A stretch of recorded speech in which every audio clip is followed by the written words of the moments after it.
നമസ്കാരം. Prime time ന്യൂസിലേക്ക് പ്രിയ പ്രേക്ഷകർക്ക് സ്വാഗതം. ഞാൻ ഗോകുൽ രവി. വിശദമായ റിപ്പോർട്ടുകളിലേക്ക്. ജപ്പാന്റെ ചാന്ദ്ര ദൗത്യമായ മൂൺ സ്നൈപ്പർ സ്ലിം ചന്ദ്രനിലിറങ്ങി. 20-ലേറെ വർഷമെടുത്ത് വികസിപ്പിച്ച സ്ലിം സെപ്റ്റംബർ 7-നാണ് വിക്ഷേപിച്ചത്. ചന്ദ്രനിൽ സോഫ്റ്റ് ലാൻഡിംഗ് നടത്തുന്ന 5ാമത്തെ രാജ്യമായി മാറി ജപ്പാൻ. ജപ്പാൻ ബഹിരാകാശ ഏജൻസി ജക്സയുടെ ചാന്ദ്ര ദൗത്യമായ മൂൺ സ്നൈപ്പർ ചന്ദ്രനിലിറങ്ങി. ലക്ഷ്യസ്ഥാനത്തിന് 100 മീറ്റർ പരിധിയിൽ കൃത്യമായി ലാൻഡ് ചെയ്യുക എന്ന ശ്രമകരമായ ദൗത്യമാണ് ആദ്യഘട്ടം പൂർത്തിയാക്കിയത്. ഷിയോലി ഗർത്തത്തിന് സമീപമുള്ള ചരിഞ്ഞ പ്രതലത്തിലായിരുന്നു landing. America, Soviet Union, China, India എന്നീ രാജ്യങ്ങൾക്ക് പുറകെ ചന്ദ്രനിലിറങ്ങിയ 5ാമത്തെ രാജ്യമായി ജപ്പാൻ മാറി. എന്നാൽ ലാൻഡിംഗിന് ശേഷം പേടകത്തിൽ നിന്ന് സിഗ്നൽ ലഭിച്ചിട്ടില്ല. സിഗ്നലിനായി കാത്തിരിക്കുകയാണ് ജപ്പാൻ ബഹിരാകാശ ഏജൻസി. ഇന്ത്യയുടെ ചന്ദ്രയാൻ 3 ദൗത്യത്തിനു ശേഷം അമേരിക്കൻ സ്വകാര്യ കമ്പനിയായ ആസ്ട്രോബോട്ടിക്സിന്റെ ശ്രമം പരാജയപ്പെട്ടിരുന്നു. International desk 24. മുഖ്യമന്ത്രിയെ ഉന്നമിട്ട് പ്രതിപക്ഷം.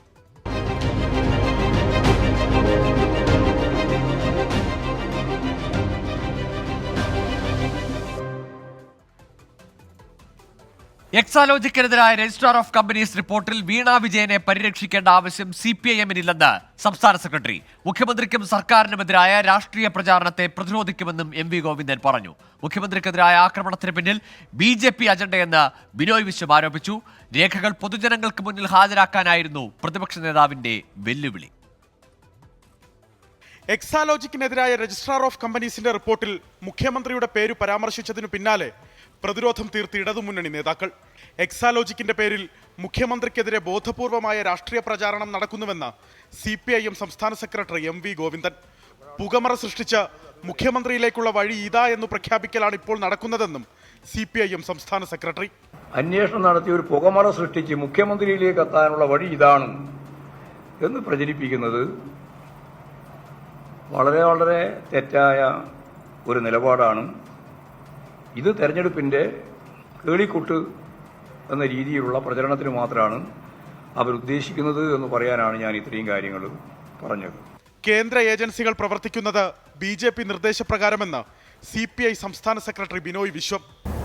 കേരളത്തിലെ രാഷ്ട്രീയത്തിൽ LDF-ന്റെ മുഖ്യമന്ത്രിയാക്കാൻ കണ്ടിട്ട് രാഷ്ട്രീയ നീക്കമുണ്ട്, അജണ്ടയുണ്ട്. അത് BJP-യുടെ അജണ്ടയാണ്. ആ BJP അജണ്ടയ്ക്ക് വേണ്ടി പലപ്പോഴും കേരളത്തിൽ കേന്ദ്ര ഗവൺമെന്റിന്റെ എല്ലാ ഏജൻസികളും രാഷ്ട്രീയത്തിൽ ഇടപെടാറുണ്ട്.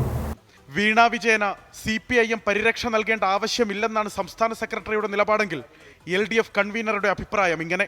ഇതൊരു പെൺകുട്ടി IT മേഖലയിൽ പ്രഗത്ഭയാണ്, ഒരു സംരംഭം ആരംഭിക്കുന്നു. അത് നടത്തി ജീവിക്കാൻ സമ്മതിക്കില്ല എന്നാണോ? വേട്ടയാടുകയാണോ?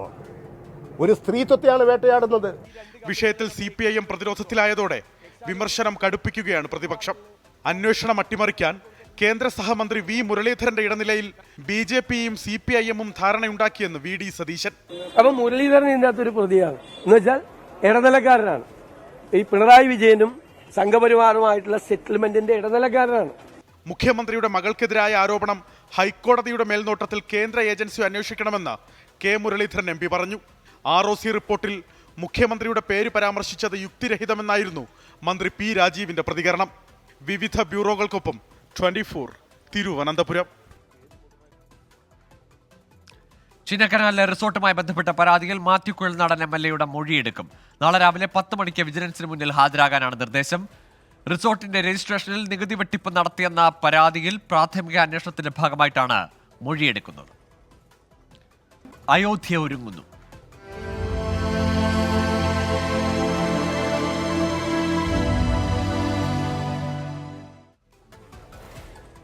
അയോധ്യ ഭൂമി തർക്ക കേസിൽ വിധി പറഞ്ഞ സുപ്രീം കോടതി ബെഞ്ചിലെ ജഡ്ജിമാർക്ക് രാമക്ഷേത്ര പ്രതിഷ്ഠാ ചടങ്ങിലേക്ക് ക്ഷണം.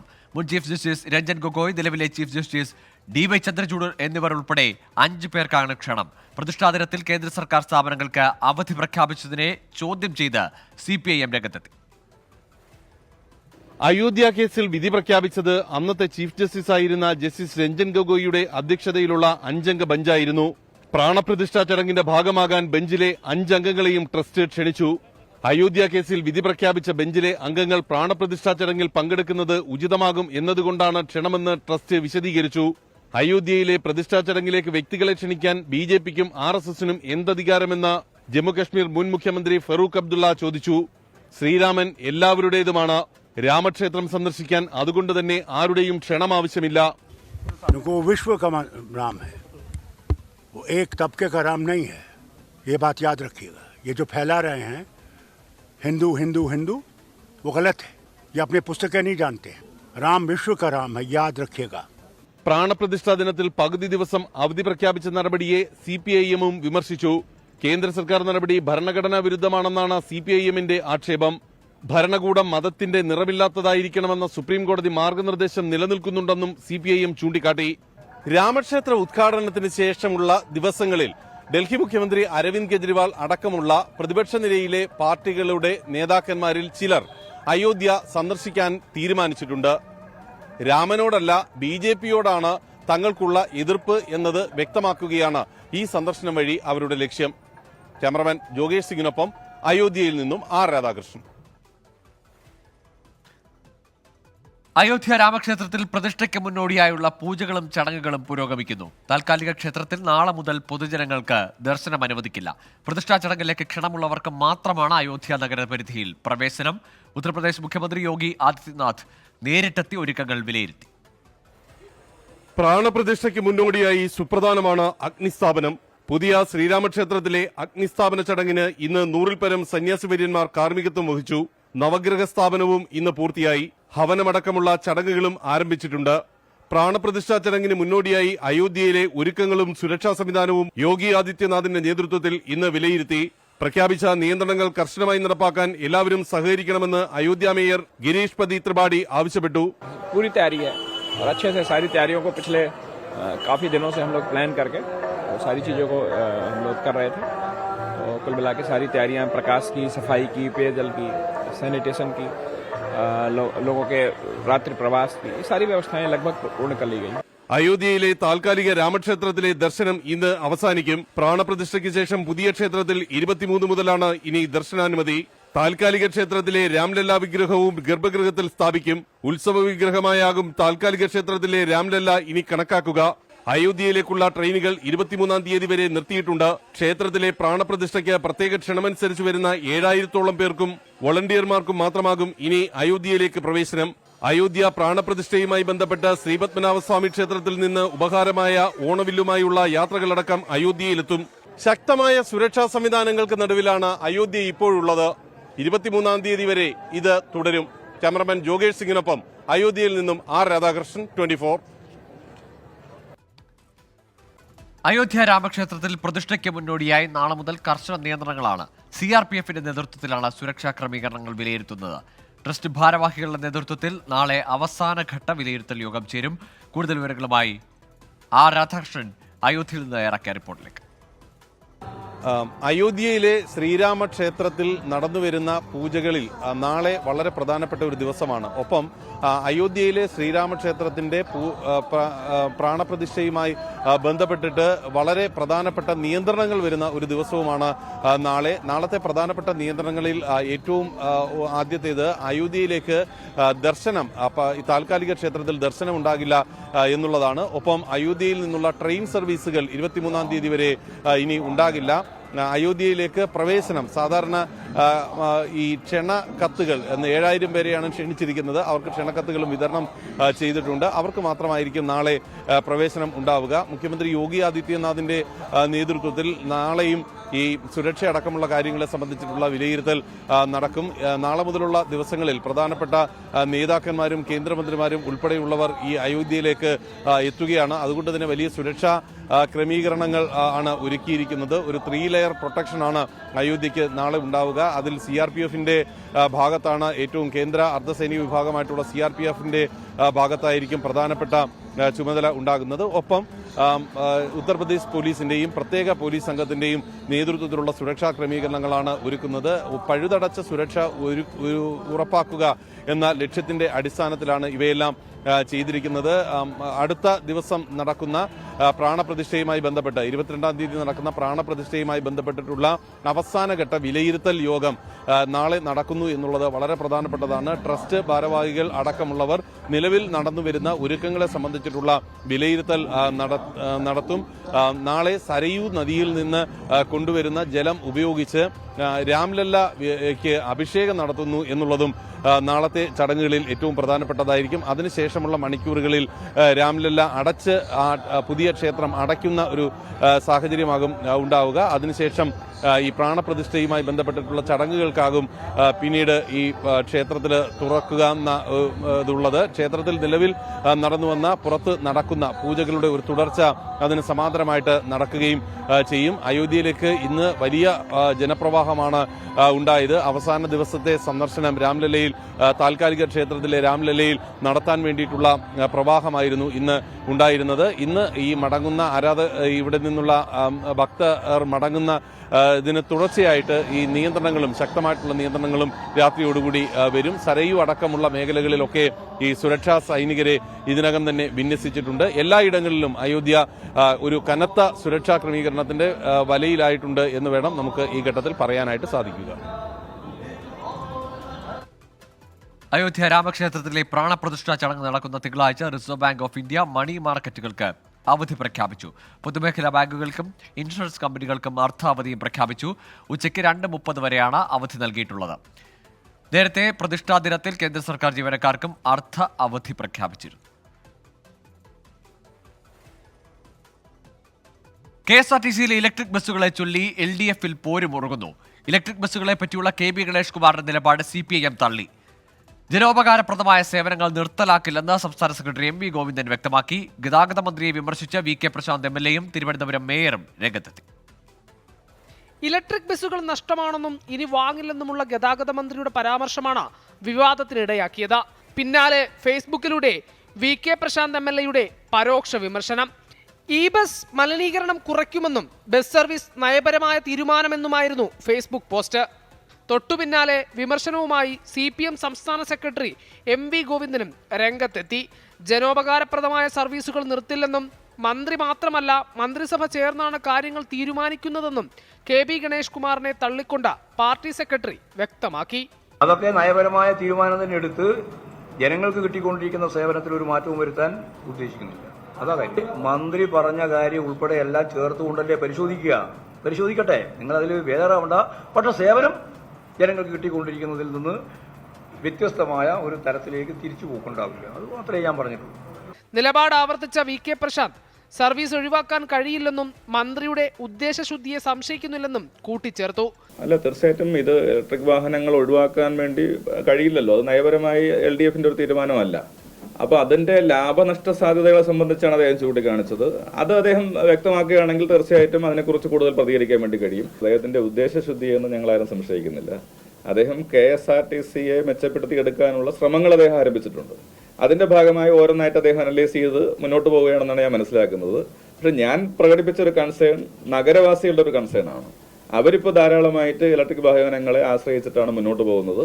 അപ്പോൾ അത് ഒഴിവാക്കുന്നത് അവരെ സംബന്ധിച്ച് പ്രയാസമായിരിക്കും. അത് ബഹുമാനപ്പെട്ട മിനിസ്റ്ററുടെ ശ്രദ്ധയിലേക്ക് കൊണ്ടുവരിക എന്നുള്ളത് മാത്രമാണ് ഞാൻ എൻ്റെ ഫേസ്ബുക്ക് പോസ്റ്റിലൂടെ ഉദ്ദേശിച്ചിട്ടുള്ളത്. വിവാദം കൊഴുക്കുന്നതിനിടെ തലസ്ഥാന നഗരത്തെ കാർബൺ ന്യൂട്രൽ നഗരമാക്കി മാറ്റുന്നതിന്റെ ഭാഗമായാണ് ഈ ബസ്സുകളെന്നും നടപടികളുമായി മുന്നോട്ട് പോകുമെന്നും നഗരസഭാ മേയർ ആര്യ രാജേന്ദ്രനും ഫേസ്ബുക്കിൽ കുറിച്ചു. അതേസമയം ഇലക്ട്രിക് ബസ് സർവീസ് സംബന്ധിച്ച് KSRTC MD-യോട് ഗതാഗത മന്ത്രി വിശദമായ റിപ്പോർട്ട് തേടിയിട്ടുണ്ട്. 24 തിരുവനന്തപുരം. കോഴിക്കോട് മെഡിക്കൽ കോളേജിൽ ആദിവാസി യുവാവ് ആത്മഹത്യ ചെയ്ത സംഭവത്തിൽ ആൾക്കൂട്ട വിചാരണ ഉണ്ടായിട്ടില്ലെന്ന് ക്രൈംബ്രാഞ്ച് കണ്ടെത്തൽ. വ്യക്തിപരമായ കാരണങ്ങളാലാണ് ആത്മഹത്യ ചെയ്തതെന്നാണ് റിപ്പോർട്ട്. കോഴിക്കോട് ജില്ലാ കോടതിയിലാണ് ക്രൈംബ്രാഞ്ച് റിപ്പോർട്ട് സമർപ്പിച്ചത്. കഴിഞ്ഞ വർഷം ഫെബ്രുവരി 11-നാണ് ആദിവാസി യുവാവ് വിശ്വനാഥനെ കോഴിക്കോട് മെഡിക്കൽ കോളേജ് ആശുപത്രിക്ക് സമീപത്തെ ആളൊഴിഞ്ഞ പറമ്പിലെ മരത്തിൽ തൂങ്ങി മരിച്ച നിലയിൽ കണ്ടത്. ഭാര്യയുടെ പ്രസവത്തിനായി എത്തിയതായിരുന്നു. മൊബൈൽ ഫോൺ മോഷ്ടിച്ചെന്നാരോപിച്ച് ആൾക്കൂട്ട വിചാരണ നേരിട്ടതിൽ മനംനൊന്താണ് ആത്മഹത്യ ചെയ്തതെന്ന് കുടുംബം ആരോപിച്ചു. ആദ്യം മെഡിക്കൽ കോളേജ് ACPയുടെ നേതൃത്വത്തിൽ അന്വേഷണം. ജനമധ്യത്തിൽ അപമാനിതനായ വിശ്വനാഥൻ മാനസിക വിഷമത്താൽ ആത്മഹത്യ ചെയ്യുകയായിരുന്നു എന്നായിരുന്നു പോലീസ് മനുഷ്യാവകാശ കമ്മീഷന് നൽകിയ റിപ്പോർട്ട്. എന്നാൽ ഇതിനടിസ്ഥാനമായ തെളിവുകളൊന്നും അന്വേഷണ സംഘത്തിന് ലഭിച്ചില്ല. വിശ്വനാഥനെ കാണാതാകുന്ന ദിവസം രാത്രി മാതൃശിശു സംരക്ഷണ കേന്ദ്രത്തിന് മുന്നിൽ നിന്ന് ഇയാൾ ഓടിപ്പോകുന്നത് CCTV ദൃശ്യങ്ങളിൽ ഉണ്ടായിരുന്നു. എന്നാൽ ഇത് എന്തുകൊണ്ടെന്ന് കണ്ടെത്താൻ കഴിഞ്ഞിരുന്നില്ല. തുടർന്നാണ് കുടുംബത്തിന്റെ ആവശ്യപ്രകാരം അന്വേഷണം ക്രൈംബ്രാഞ്ച് ഏറ്റെടുത്തത്. ആ അന്വേഷണ റിപ്പോർട്ടാണ് ജില്ലാ കോടതിയിൽ സമർപ്പിച്ചത്. ആൾക്കൂട്ട വിചാരണ നടന്നിട്ടില്ല എന്നാണ് റിപ്പോർട്ട്. വ്യക്തിപരമായ കാരണങ്ങളാൽ ആത്മഹത്യ ചെയ്തെന്നുമാണ് റിപ്പോർട്ടിലുള്ളത്. 24 കോഴിക്കോട്. ദയാവധത്തിന് അനുമതി തേടി കരുവന്നൂരിലെ സഹകരണ ബാങ്കിലെ നിക്ഷേപകൻ. തൃശൂർ മാപ്രാട സ്വദേശി ജോഷിയാണ് ദയാവധത്തിന് അനുവദിക്കണമെന്നാവശ്യപ്പെട്ട് ഹൈക്കോടതി ചീഫ് ജസ്റ്റിസിനും മുഖ്യമന്ത്രിക്കും കത്തയച്ചത്. 84 ലക്ഷം രൂപയാണ് ജോഷിയുടെ കണക്ക് പ്രകാരം കരുവന്നൂർ ബാങ്കിൽ നിന്ന് ലഭിക്കാനുള്ളത്. എന്നാൽ പണം മടക്കി നൽകാത്തതോടെ ജീവിതം തന്നെ വഴിമുട്ടിയ അവസ്ഥയിലെന്ന് ജോഷി. 2 തവണ ബ്രെയിൻ ട്യൂമർ ബാധിച്ച ജോഷിയെ 20ലധികം തവണയാണ് ശസ്ത്രക്രിയയ്ക്ക് വിധേയമാക്കിയത്. ചികിത്സയ്ക്കുൾപ്പെടെ പണമില്ലാതെ പ്രതിസന്ധിയിലായതോടെ പലതവണ ബാങ്കിനെ സമീപിച്ചെങ്കിലും നിക്ഷേപ തുക മടക്കി നൽകിയിരുന്നില്ല. പണം മടക്കി നൽകുന്നതിനായി കോടതിയിൽ ഉൾപ്പെടെ ജോഷി സമീപിച്ചതോടെ സമൂഹത്തിൽ തീർത്തും ഒറ്റപ്പെടുത്തുന്ന സമീപനമാണ് CPIM സ്വീകരിച്ചതെന്നും ആക്ഷേപം. ഈ സാഹചര്യത്തിൽ പണം മടക്കി നൽകാൻ സാധിച്ചില്ലെങ്കിൽ ദയാവധത്തിന് അനുവദിക്കണമെന്നാണ് ജോഷിയുടെ ആവശ്യം. CPIM നേതാക്കളുടെ നേതൃത്വത്തിൽ തനിക്ക് ജീവിക്കാൻ കഴിയാത്ത സാഹചര്യം സൃഷ്ടിക്കുന്നുവെന്നും മാപ്രാണ സ്വദേശി ജോഷി ആരോപിക്കുന്നു. ബാങ്കിന്റെ കണക്ക് പ്രകാരം 72 ലക്ഷം രൂപയാണ് ജോഷിക്ക് ലഭിക്കാനുള്ളത്. കണ്ടല സഹകരണ ബാങ്ക് തട്ടിപ്പ് കേസിൽ ബാങ്ക് മുൻ പ്രസിഡന്റ് N. ഭാസുരാംഗൻ 1-ാം പ്രതി. 7000 പേജുള്ള കുറ്റപത്രം കലൂരിലെ പ്രത്യേക കോടതിയിലാണ് എൻഫോഴ്സ്മെന്റ് ഡയറക്ടറേറ്റ് സമർപ്പിച്ചത്. ബാങ്കിൽ 3,22 ലക്ഷം രൂപയുടെ കള്ളപ്പണ ഇടപാട് നടന്നതായാണ് EDയുടെ കണ്ടെത്തൽ. ബാങ്ക് മുൻ പ്രസിഡന്റ് N. ഭാസുരാംഗൻ, ഭാര്യ, മകൻ അഖിൽജിത്ത്, 2 പെൺമക്കൾ ഉൾപ്പെടെ 6 പ്രതികൾക്കെതിരെയാണ് ആദ്യഘട്ട കുറ്റപത്രം. കേസിൽ N. ഭാസുരാംഗൻ 1-ാം പ്രതിയും മകൻ അഖിൽജിത്ത് 2-ാം പ്രതിയുമാണ്. 7000 പേജുള്ള കുറ്റപത്രം കലൂരിലെ പ്രത്യേക കോടതിയിലാണ് എൻഫോഴ്സ്മെന്റ് ഡയറക്ടറേറ്റ് സമർപ്പിച്ചത്. N. ഭാസുരാംഗൻ ബിനാമി പേരിൽ കോടിക്കണക്കിന് രൂപ വായ്പയായി തട്ടിയെന്നും ED കണ്ടെത്തിയിരുന്നു. കൃത്യമായി ഈടുകൾ വാങ്ങാതെ 2 അക്കൗണ്ടുകൾ വഴിയാണ് ഭാസുരാംഗൻ പണം തട്ടിയത്. കുടുംബാംഗങ്ങളുടെ പേരിലും അനധികൃതമായി വായ്പ നേടിയിരുന്നു. കണ്ടല സഹകരണ ബാങ്കിൽ 101 കോടി രൂപയുടെ തട്ടിപ്പ് നടന്നതായാണ് കണ്ടെത്തൽ. EDയുടെ അന്വേഷണം ആരംഭിച്ചതിന് പിന്നാലെ N. ഭാസുരാംഗനെ പാർട്ടിയിൽ നിന്ന് പുറത്താക്കിയിരുന്നു. 24 കൊച്ചി. മസാല ബോണ്ട് കേസിൽ മുൻ ധനമന്ത്രി ഡോക്ടർ TM തോമസ് ഐസക്കിന് വീണ്ടും ED നോട്ടീസ്. തിങ്കളാഴ്ച കൊച്ചിയിലെ ഓഫീസിൽ ഹാജരാകാനാണ് നിർദ്ദേശം. നോട്ടീസ് ലഭിച്ചിട്ടില്ലെന്നും അപമാനിക്കാനാണ് EDയുടെ ശ്രമമെന്നും ഡോക്ടർ TM തോമസ് ഐസക് പറഞ്ഞു. മസാല ബോണ്ട് കേസിൽ അന്വേഷണം തുടരാൻ ഹൈക്കോടതി അനുമതി നൽകിയതിനു ശേഷം ഇത് 2-ാം തവണയാണ് ED നോട്ടീസ്. ജനുവരി 12-ന് ഹാജരാകണമെന്നാവശ്യപ്പെട്ട് നേരത്തെ നോട്ടീസ് നൽകിയിരുന്നുവെങ്കിലും ഡോക്ടർ TM തോമസ് ഐസക് ഹാജരായിരുന്നില്ല. തിരക്കായതിനാൽ ഹാജരാകാൻ കഴിയില്ലെന്നായിരുന്നു വിശദീകരണം. ഇതിന് പിന്നാലെയാണ് പുതിയ നോട്ടീസ്. അപമാനിക്കാനാണ് EDയുടെ ശ്രമമെന്നും ഏതുവരെ പോകുമെന്ന് നോക്കട്ടെയെന്നും ഡോക്ടർ TM തോമസ് ഐസക്. ഒരു വർഷമായിട്ട് അവിടുത്തെ ഉദ്യോഗസ്ഥന്മാർ ചോദിച്ചതിൻ്റെ അപ്പുറം അറിഞ്ഞതിനപ്പുറം എന്താ ഉള്ളത്? അപ്പോൾ അവർ കോടതിയിൽ പോയിട്ടുണ്ട്. പറയാനുള്ളതെല്ലാം പറഞ്ഞു കഴിഞ്ഞ് കൊടുക്കാനുള്ളതെല്ലാം കൊടുത്തു കഴിഞ്ഞു. ഈ 21, 22 എന്നൊക്കെ പറഞ്ഞാൽ ഇതിൻ്റെ തിരക്കിലാണ്. അങ്ങനെ കണ്ടിട്ടൊന്നും ആയിരിക്കില്ല. നമ്മളെ ഹരാസ് ചെയ്യാൻ വേണ്ടിയുള്ളൊരു ശ്രമമാണ്. കിഫ്ബിക്കായുള്ള ധനസമാഹരണത്തിന് മസാല ബോണ്ട് വാങ്ങിയതിൽ ഫെമ ചട്ടലംഘനമുണ്ടായെന്നാണ് ED കണ്ടെത്തൽ. 24 കൊച്ചി. ഇപ്പോൾ വരുന്ന ഒരു വാർത്ത. കോഴിക്കോട് താമരശ്ശേരി GVHSSൽ വിദ്യാർത്ഥിയെ സീനിയർ വിദ്യാർത്ഥികൾ റാഗ് ചെയ്തതായി പരാതി. +1 വിദ്യാർത്ഥിക്കാണ് പരിക്കേറ്റത്. തോളലിലടക്കം പരിക്കേറ്റ വിദ്യാർത്ഥി കോഴിക്കോട് മെഡിക്കൽ കോളേജ് ആശുപത്രിയിൽ ചികിത്സയിലാണ്. ഷഹദ് റഹ്മാൻ ചേരുന്നു വിശദാംശങ്ങളുമായി. ഷഹദ്, എന്നാണ് ഈ സംഭവം നടന്നത്? ഈ സംഭവത്തിൽ സ്കൂൾ അധികൃതർ എന്തെങ്കിലും നടപടി സ്വീകരിച്ചിട്ടുണ്ടോ? ഗൂഗിൾ ആദ്യമേ പറയട്ടെ, ഇതുമായി ബന്ധപ്പെട്ട പ്രാഥമികമായിട്ടുള്ള വിവരങ്ങളാണ് ഈ ഘട്ടത്തിൽ നമുക്ക് പുറത്തേക്ക് വരുന്നത്. ഇന്ന് വൈകിട്ടാണ് ഇത്തരത്തിലൊരു സംഭവം നടക്കുന്നത്. കോഴിക്കോട് താമരശ്ശേരി GVHSSലെ വിദ്യാർത്ഥിയാണ് ഇത്തരത്തിൽ ഈ റാഗിങ്ങിന് ഇരയായിട്ടുള്ളത് എന്ന പരാതിയാണ് നിലവിൽ ഇപ്പോൾ ഉയർന്നു കേൾക്കുന്നത്. സീനിയർ വിദ്യാർത്ഥികളാണ് ഈ വിദ്യാർത്ഥിയെ റാഗ് ചെയ്യുകയും ചെയ്തിട്ടുള്ളത്. +1 വിദ്യാർത്ഥിയാണ്. ഷുഹൈബ് എന്നാണ് പേര് എന്നുള്ളതാണ് നിലവിൽ നമുക്ക് ലഭ്യമായിട്ടുള്ള വിവരം. ഈ വിദ്യാർത്ഥിക്ക് ഗുരുതരമായിട്ട് പരിക്കേറ്റിട്ടുണ്ട്. തോളലടക്കം പൊട്ടിയ ഒരു സാഹചര്യം ഉണ്ട് എന്നുള്ളതാണ് അവരുടെ ബന്ധുക്കളുമായി ബന്ധപ്പെടുമ്പോൾ നമുക്ക് ലഭ്യമാകുന്ന വിവരം. യൂണിഫോമിന്റെ മുഴുവൻ ബട്ടണും ഇടണമെന്ന് ആവശ്യപ്പെട്ടുകൊണ്ടാണ് +2 വിദ്യാർത്ഥികൾ മർദ്ദിച്ചത് എന്നുള്ള ആരോപണമാണ് നിലവിലെ സാഹചര്യത്തിൽ ഉയർന്നു കേൾക്കുകയും ചെയ്യുന്നത്. എന്തായാലും ഗുരുതരമായി പരിക്കേറ്റ വിദ്യാർത്ഥി കോഴിക്കോട് മെഡിക്കൽ കോളേജ് ആശുപത്രിയിൽ ചികിത്സയിലാണ്. ഇതുമായി ബന്ധപ്പെട്ട് കേസ് രജിസ്റ്റർ ചെയ്തിട്ടുണ്ടോ എന്ന കാര്യത്തിൽ ഇപ്പോൾ ഒരു വ്യക്തതയില്ല. ഇതിന്റെ തുടർ നടപടികൾ അടുത്ത മണിക്കൂറുകളിൽ അല്ലെങ്കിൽ നാളെ ഉണ്ടാകുമെന്നാണ് നമ്മൾ ഈ ഒരു ഘട്ടത്തിൽ പ്രതീക്ഷിക്കുന്നത്. ഗൂഗിൾ. ശരി. കോഴിക്കോട് താമരശ്ശേരി GVHSSലെ +2 വിദ്യാർത്ഥികളാണ് ജൂനിയർ വിദ്യാർത്ഥിയെ മർദ്ദിച്ചത്. ഏതായാലും വിദ്യാർത്ഥിയുടെ തോളലിനടക്കം പരിക്കേറ്റിട്ടുണ്ട്, പൊട്ടലുണ്ട്, ആശുപത്രിയിൽ ചികിത്സയിലാണ്. മറ്റ് നടപടികളിലേക്ക് കടന്നിട്ടില്ല എന്നതാണ് ഈ ഘട്ടത്തിൽ ഷഹദ് റഹ്മാൻ നൽകുന്ന വിവരം. എറണാകുളം മഹാരാജാസ് കോളേജ് പ്രിൻസിപ്പലിനെ സ്ഥലം മാറ്റി. ഡോക്ടർ BS ജോയിയാണ് പട്ടാമ്പി ശ്രീനീലകണ്ഠ സർക്കാർ കോളേജിലേക്ക് സ്ഥലം മാറ്റിയത്. ഒരാഴ്ചക്കിടെ കോളേജിലുണ്ടായ അക്രമ സംഭവങ്ങളുടെ പശ്ചാത്തലത്തിലാണ് നടപടി. ഉന്നത വിദ്യാഭ്യാസ സെക്രട്ടറിയുടെ ഉത്തരവിന്റെ പകർപ്പ് 24-ന് ലഭിച്ചു. എറണാകുളം മഹാരാജാസ് കോളേജിൽ SFI പ്രവർത്തകനെ കുത്തിയ കേസിൽ ഒരാൾ കൂടി അറസ്റ്റിൽ. കണ്ണൂർ സ്വദേശിയായ KSU പ്രവർത്തകൻ ഇജിലാലിനെയാണ് അറസ്റ്റ് ചെയ്തത്. സംഘർഷത്തിൽ കോളേജിന് പുറത്തു നിന്നുള്ളവർക്കും പങ്കുണ്ടെന്ന മൊഴിയുടെ അടിസ്ഥാനത്തിൽ അന്വേഷണം ഗുണ്ടാ സംഘങ്ങളിലേക്കും നീളുകയാണ്. SFI പ്രവർത്തകനെ കുത്തിപ്പരിക്കേൽപ്പിച്ച കേസിലെ 8ാം പ്രതിയാണ് അറസ്റ്റിലായ KSU നേതാവ് മുഹമ്മദ് ജിലാൽ. ഇതോടെ കേസിൽ അറസ്റ്റിലായവരുടെ എണ്ണം 3ആയി. 12 പേരെ കൂടി പിടികൂടാനുണ്ട്. SFI പ്രവർത്തകരുടെ മൊഴിയുടെ അടിസ്ഥാനത്തിൽ കോളേജിന് പുറത്തുള്ളവരിലേക്കും പോലീസ് അന്വേഷണം വ്യാപിപ്പിച്ചു. വധശ്രമമടക്കം 9 വകുപ്പുകളാണ് പ്രതികൾക്കെതിരെ ചുമത്തിയിരിക്കുന്നത്. സംഘർഷത്തിന് കാരണക്കാർ SFI പ്രവർത്തകരാണെന്ന് ഫ്രട്ടേണിറ്റി ആരോപിച്ചു. കുറ്റക്കാരെ സംരക്ഷിക്കുന്നുവെന്ന് ഫ്രട്ടേണിറ്റി സംസ്ഥാന പ്രസിഡന്റ് KM ഷെഫ്രീൻ. 3ാം വർഷ വിദ്യാർത്ഥികളുടെ ഗ്യാങ്ങും SFI തമ്മിലുണ്ടായ ഒരു സംഘർഷമാണ് ഇന്നലെ രാത്രിയോടെ ഉണ്ടായിട്ടുള്ളത്. ഒരു ക്യാമ്പസിനകത്ത് ഈ നാടകോത്സവവുമായി ബന്ധപ്പെട്ട് നടന്നതിനിടയിൽ ഇവർ തമ്മിലുണ്ടായ വാക്കുതർക്കമാണ് ഈ സംഘർഷത്തിലേക്ക് വന്നുള്ളത്. SFI തന്നെ പറയുന്നുണ്ട് മുഖംമൂടിയൊക്കെ ധരിച്ച ആളുകളാണ് വന്നിട്ടുള്ളതെന്ന് SFI പറയുന്നുണ്ട്. അതിൻ്റെ സത്യാവസ്ഥ പോലീസ് കണ്ടുപിടിക്കണം എന്നാണ് പറയുന്നത്. അതിൽ പ്രതികളെ കണ്ടുപിടിക്കണം, ശിക്ഷിക്കണം എന്നാണ് ഫ്രട്ടേണിറ്റിയുടെ നിലപാട്. പക്ഷേ അതിൽ ആക്രമണ സംഭവത്തിൽ ഞങ്ങൾ പങ്കെടുത്തിട്ടില്ല എന്നുള്ളത് ഞങ്ങളുടെ കൃത്യമായ ധാരണയാണ്. SFI പ്രവർത്തകർ മർദ്ദിക്കുന്നതിന്റെ ദൃശ്യങ്ങൾ സഹിതം ഫ്രട്ടേണിറ്റി സിറ്റി പോലീസ് കമ്മീഷണർക്ക് പരാതി നൽകി. 24 കൊച്ചി. തനിക്കെതിരെ വീണ്ടും കേസെടുത്ത പോലീസ് നടപടിയെ പരിഹസിച്ച് യൂത്ത് കോൺഗ്രസ് സംസ്ഥാന അധ്യക്ഷൻ രാഹുൽ മാങ്കൂട്ടത്തിൽ 1000 കേസ് ആകുമ്പോൾ ആഹ്ലാദ പ്രകടനം നടത്താമെന്നാണ് പരിഹാസം. ജാമ്യം ലഭിച്ചതിന് പിന്നാലെ പൂജപ്പുര ജയിലിന് മുന്നിൽ സ്വീകരണം നടത്തിയതിനാണ് പുതിയ കേസ്. രാഹുൽ മാങ്കൂട്ടത്തിലിനെ സ്വീകരിക്കാനെത്തിയ പ്രവർത്തകർ മുഖ്യമന്ത്രിയുടെ ചിത്രമുള്ള ഫ്ലെക്സ് ബോർഡുകൾ തകർത്തിരുന്നു. ക്രമസമാധാന പ്രശ്നം, ഗതാഗത കുരുക്ക് എന്നിവ ചൂണ്ടിക്കാട്ടിയാണ് പൂജപ്പുര പോലീസിന്റെ നടപടി. ലഹളയുണ്ടാക്കാമെന്ന ഉദ്ദേശത്തോടെ പ്രതികൾ പ്രകോപനം സൃഷ്ടിച്ചെന്നാണ് FIRൽ പറയുന്നത്. കേസെന്ന് കേട്ടാൽ പിന്നോട്ട് പോകുന്ന ആളല്ല താനെന്ന് രാഹുൽ മാങ്കൂട്ടത്തിൽ. അങ്ങനെ കേസൊന്നും പറഞ്ഞിട്ട് വല്ലാണ്ട് പിണറായി വിജയൻ വരട്ടാന്ന് വിചാരിക്കേണ്ട. എടുക്കാവുന്ന കേസുകൾ എടുത്തോളൂ. അതിനൊന്നും നമ്മൾ മാനിക്കാൻ ഉദ്ദേശിക്കുന്നില്ല. കേസുകൾ അതിന്റെ വഴിക്ക് പോകും, ഞങ്ങളുടെ സമരങ്ങൾ അതിന്റെ വഴിക്ക് പോകും.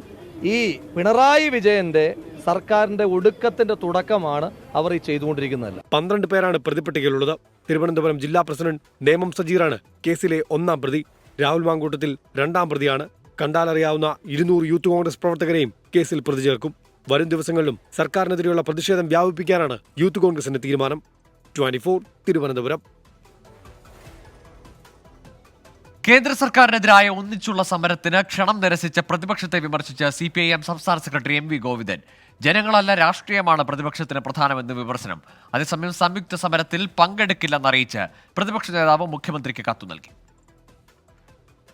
കേന്ദ്ര സർക്കാരിനെതിരെ ഒന്നിച്ച് സമരം ചെയ്യാമെന്ന മുഖ്യമന്ത്രിയുടെ ക്ഷണം UDF തള്ളി. മുന്നണിയിലെ എല്ലാ പാർട്ടികളും LDFുമായി ഒന്നിച്ചുള്ള സമരം വേണ്ടെന്ന നിലപാടെടുത്തതോടെയാണ് സംയുക്ത സമരത്തിന്റെ സാധ്യത അടഞ്ഞത്. ഇന്നലെ ഓൺലൈനായി ചേർന്ന അടിയന്തര UDF യോഗം ഇക്കാര്യം തീരുമാനിച്ചു. യോഗ തീരുമാനം പ്രതിപക്ഷ നേതാവ് ഇന്ന് മുഖ്യമന്ത്രിയെ അറിയിക്കും. കത്തിലൂടെ മുഖ്യമന്ത്രിക്ക് വിഷയത്തിൽ മറുപടി നൽകുമെന്ന് പ്രതിപക്ഷ നേതാവ് പറഞ്ഞു. എല്ലാ ഘടകകക്ഷികളും ഏകകണ്ഠമായി പറഞ്ഞത് ഈ സംസ്ഥാനത്തിന്റെ ധനപ്രതിസന്ധിക്ക് കാരണം ഈ സർക്കാരിന്റെ കെടുകാര്യസ്ഥതയും അഴിമതിയും അവരുടെ കഴിവുകേടുമാണ്. ഒരുപാട് കാരണങ്ങളുണ്ട്. അതിലൊരു കാരണം കേന്ദ്രത്തിന്റെ അവഗണനയുണ്ട്. അത് ഞങ്ങളുടെ MPമാർ ഡൽഹിയിൽ പോയി കേന്ദ്ര ധനകാര്യമന്ത്രിയെ കണ്ടു പറഞ്ഞിട്ടുണ്ട്. കേന്ദ്രത്തിനെതിരെ UDF നേരത്തെ തന്നെ സമരരംഗത്തുണ്ട് എന്നാണ് യോഗം വിലയിരുത്തിയത്. സംസ്ഥാനത്തെ സാമ്പത്തിക പ്രതിസന്ധി ഉൾപ്പെടെയുള്ള വിഷയങ്ങൾ പാർലമെന്റിൽ ഉന്നയിച്ചത് UDF MPമാരാണ്. സാമ്പത്തിക പ്രതിസന്ധിക്ക് കാരണം സർക്കാരിന്റെ ധൂർത്തും കെടുകാര്യസ്ഥതയുമാണ്. ആദ്യം സർക്കാർ ധൂർത്ത് അവസാനിപ്പിക്കട്ടെ എന്നും UDF യോഗത്തിൽ നേതാക്കൾ അഭിപ്രായപ്പെട്ടിരുന്നു. അതേസമയം ക്ഷണം നിരസിച്ചത് സംസ്ഥാനത്ത് UDF-BJP ബന്ധത്തിന്റെ തെളിവെന്നാണ് LDFന്റെ നിലപാട്. 24 തിരുവനന്തപുരം.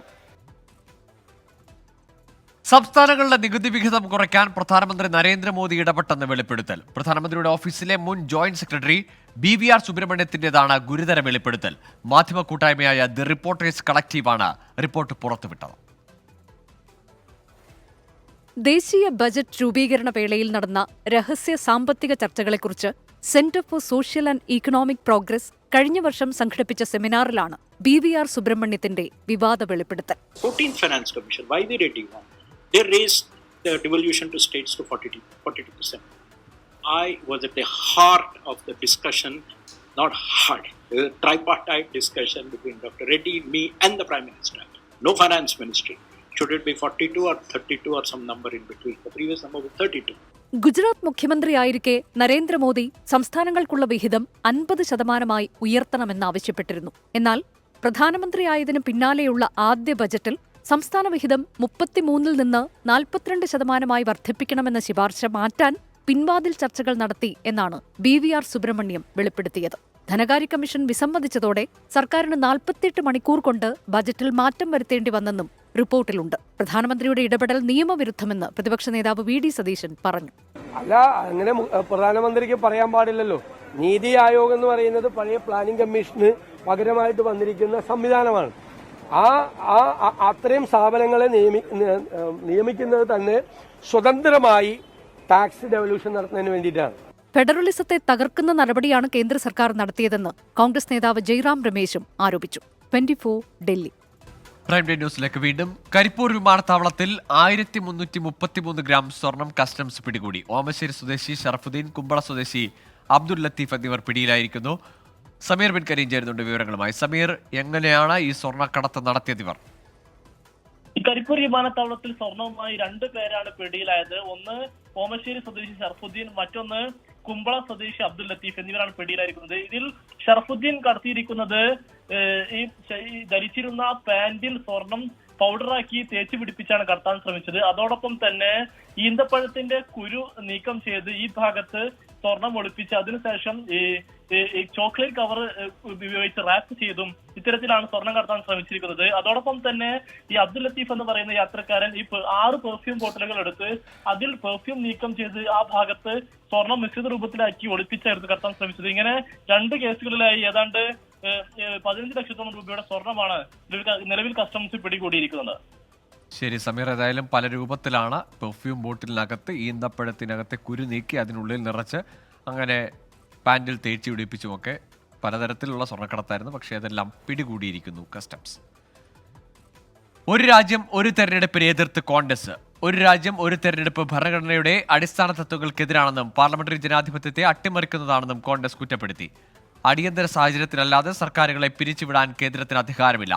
സമിതിയെ പിരിച്ചുവിടണമെന്നാവശ്യപ്പെട്ട് കോൺഗ്രസ് അധ്യക്ഷൻ മല്ലികാർജ്ജുൻ ഖർഗെ ഇന്നലെ സമിതിക്ക് കത്തയച്ചു.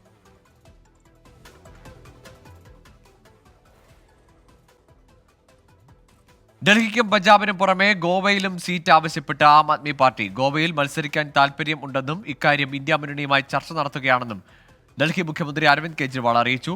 സീറ്റ് നിശ്ചയിച്ചു കഴിഞ്ഞാൽ പ്രചാരണത്തിനായി വീണ്ടും ഗോവയിലെത്തുമെന്നും ഇന്ത്യ മുന്നണി സ്ഥാനാർത്ഥികൾക്കായി വോട്ട് ചെയ്യണമെന്നും കെജ്രിവാൾ ആഹ്വാനം ചെയ്തു.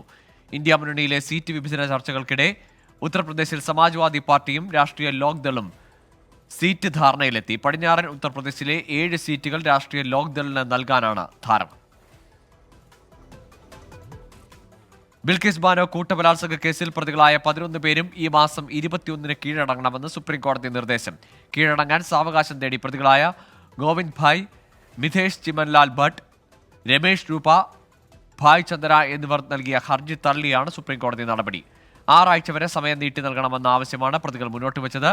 മതിയായ കാരണങ്ങളില്ലാത്തതിനാൽ ഹർജി തള്ളുന്നുവെന്ന് ജസ്റ്റിസ് BV നാഗരത്ന പറഞ്ഞു. മാതാപിതാക്കളെ പരിചരിക്കാൻ മറ്റാരുമില്ലെന്നാണ് ഗോവിന്ദഭായ് ഹർജിയിൽ ഉന്നയിച്ച ആവശ്യം. മകന്റെ വിവാഹം, വിളവെടുപ്പ് സമയം എന്നിവയാണ് മറ്റ് പ്രതികൾ ഹർജിയിൽ ആവശ്യപ്പെട്ടത്. ബിൽക്കിസ് ബാനോ കേസിൽ വിധി പ്രസ്താവിച്ച ജസ്റ്റിസ് നാഗരത്ന, ജസ്റ്റിസ് ഉജ്വൽ ഭുയാൻ എന്നിവരടങ്ങുന്ന ബെഞ്ചാണ് പ്രതികളുടെ ഹർജി തള്ളിയത്. നോക്കാം, നാളെ അറിയാം. വനിതാ കർഷകരെ ശാക്തീകരിക്കുന്നതിനും കാർഷിക സംരംഭകത്വം പ്രോത്സാഹിപ്പിക്കുന്നതിനും ലക്ഷ്യമിട്ട് കാർഷിക സർവകലാശാല നാളെ വനിതാ കാർഷിക സംരംഭക മേഖലാ സമ്മേളനം നടത്തും.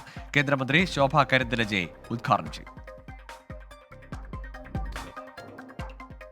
തൃശൂർ ജില്ലാ കളരിപ്പയറ്റ് അസോസിയേഷൻ ചാമ്പ്യൻഷിപ്പ് നാളെ നടക്കും. KC വിനീഷ് ഗുരുക്കൾ സ്മാരക ഹാളിൽ നടക്കുന്ന മത്സരത്തിൽ 300ഓളം പേർ പങ്കെടുക്കും. ജില്ലാ സ്പോർട്സ് കൗൺസിലുമായി സഹകരിച്ചാണ് മത്സരം സംഘടിപ്പിക്കുന്നത്. കോഴിക്കോട് ജില്ലയുടെ വിവിധയിടങ്ങളിൽ നാളെ വൈദ്യുതി മുടങ്ങും. ഉണ്ണികുളം സെക്ഷൻ, തിരുവമ്പാടി സെക്ഷൻ പരിധിയിലാണ് വൈദ്യുതി വിതരണം തടസ്സപ്പെടുക. നിയന്ത്രണം രാവിലെ 7 മണി മുതൽ. ഇതോടെ പ്രൈം ടൈം ന്യൂസ് പൂർണ്ണമാകുന്നു. ലോകത്തെവിടെയായാലും ഏത് സമയത്തും 24 വാർത്തകളും ഓഗ്മെന്റഡ് റിയാലിറ്റി പാക്കേജുകളും എക്സ്പ്ലെയിനറുകളും വിശദമായി കാണാൻ ഞങ്ങളുടെ യൂട്യൂബ് ചാനൽ നിങ്ങൾക്ക് സബ്സ്ക്രൈബ് ചെയ്യാം.